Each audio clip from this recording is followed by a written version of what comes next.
بسم الله الرحمن الرحيم. أعزائي طلاب الفرقة الثالثة، أهلا وسهلا بكم في محاضرة جديدة من محاضرة اللغة القانونية بلغة فرنسية. والنهاردة اخترنا لكم مادة مهمة جدا من مواد الاتفاقية الدولية لمكافحة الفساد، La Convention internationale de la lutte contre la corruption. اخترنا هنا المادة العاشرة اللي هي بتتعلق بانفورماسيون دو بيبليك، بمعنى إعلام الرأي العام أو إعلام الناس ب ما يتعلق بالمعلومات المتعلقة بمكافحة الفساد. هنا بنقول الارتيكل 10 صفحة 18 من كتابنا بتتكلم هذه المادة زي ما قلنا عن فكرة الإعلام والشفافية. بتقول هنا Information du public، ده العنوان بتاع المادة. Compte tenu de la nécessité de lutter contre la corruption, chaque État partie prend, conformément aux principes fondamentaux de son droit interne, les mesures nécessaires pour accroître la transparence de son administration publique, y compris en ce qui concerne son organisation, son fonctionnement et ses processus décisionnels s'il y a lieu. Ces mesures peuvent inclure notamment. هنا بنقول تتخذ كل دولة طرف وفقا للمبادئ الأساسية لقانونها الداخلي، ومع مراعاة ضرورة مكافحة الفساد، ما قد يلزم من تدابير لتعزيز الشفافية في إدارتها العمومية، بما في ذلك ما يتعلق بكيفية تنظيمها واشتغالها وعمليات اتخاذ القرارات فيها، وعند الاقتضاء يجوز أن تشمل هذه التدابير ما يلي. يبقى هنا احنا بنتكلم على فكرة الشفافية، وانه هذه المادة بتلزم الدول الأطراف وفق نظامها الداخلي ومع مراعاة ضرورة مكافحة الفساد أن تتخذ ما يلزم من تدابير لتعزيز الشفافية في إدارة الشأن العام، سواء ما يتعلق بكيفية تنظيمها أو تشغيلها أو عمليات اتخاذ القرارات فيها. وهنا هذه المادة أشارت إلى بعض التدابير التي يمكن أن تأخذها الدول لإعمال مبدأ الشفافية. ألف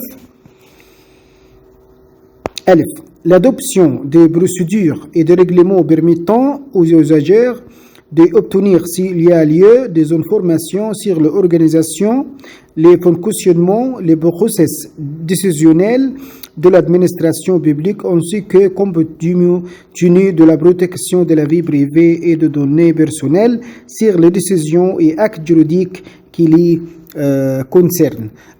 أول إجراء من هذه الإجراءات اعتماد إجراءات أو لوائح تمكن عامة الناس من الحصول عند الاقتضاء على معلومات عن كيفية تنظيم إدارتها العمومية واشتغالها وعمليات اتخاذ القرارات فيها، وعن القرارات والوثائق القانونية التي تهم عامة الناس، مع إلى المراعاة الواجبة لصون حرمتهم وبياناتهم الشخصية.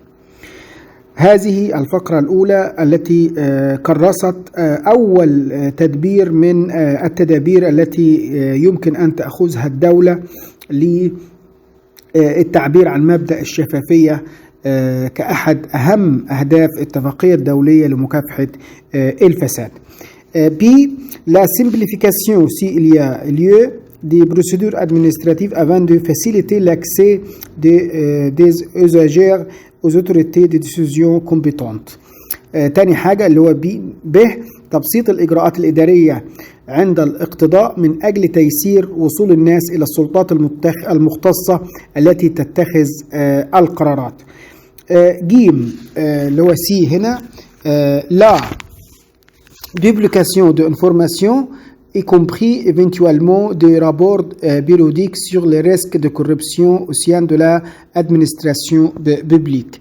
نشر معلومات يمكن أن تضم تقارير دورية عن مخاطر الفساد في إدارتها العمومية. إذن كل هذه التدابير الثلاث تدابير يمكن أن تتخذها الدولة حتى يمكن أن نحقق مبدأ الشفافية، حتى يمكن أن نأخذ هذا المبدأ بمبدأ الجد. بعد كده المادة 11 في صفحة 19 mesures concernant le juge et les surfaces de poursuite. المادة هنا التدابير المتعلقة بالجهاز القضائي وأجهزة المتابعة القضائية اللي هي بيعبر عنها النيابة العامة. أول فقرة بتقول إيه؟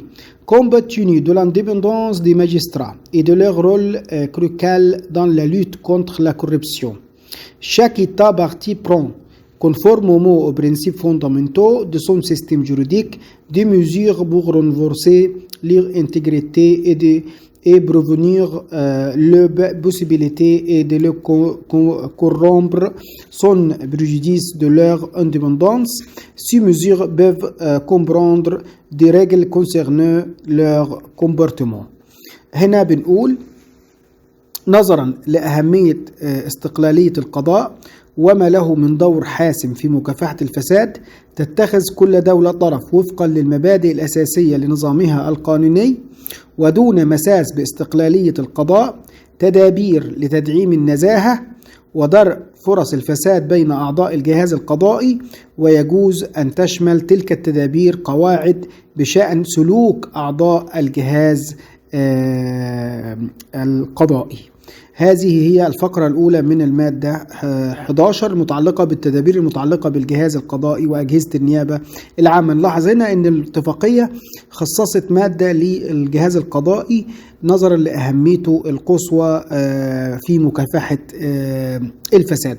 الفقرة الثانية بتقول des mesures dans le même sens qui celles prises en application du paragraphe 1 du présent article peuvent être instituées et appliquées au sein du service de poursuite dans les États partis ou si forment une copie encore distincte mais jouissent d'une indépendance semblable à celle des juges.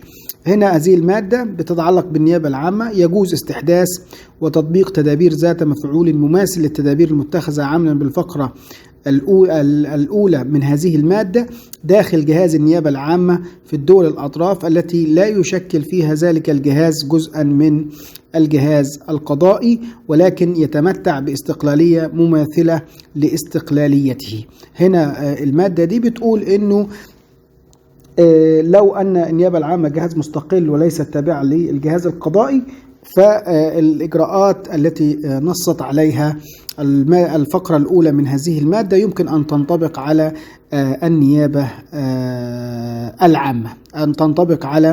النيابة العامة هنا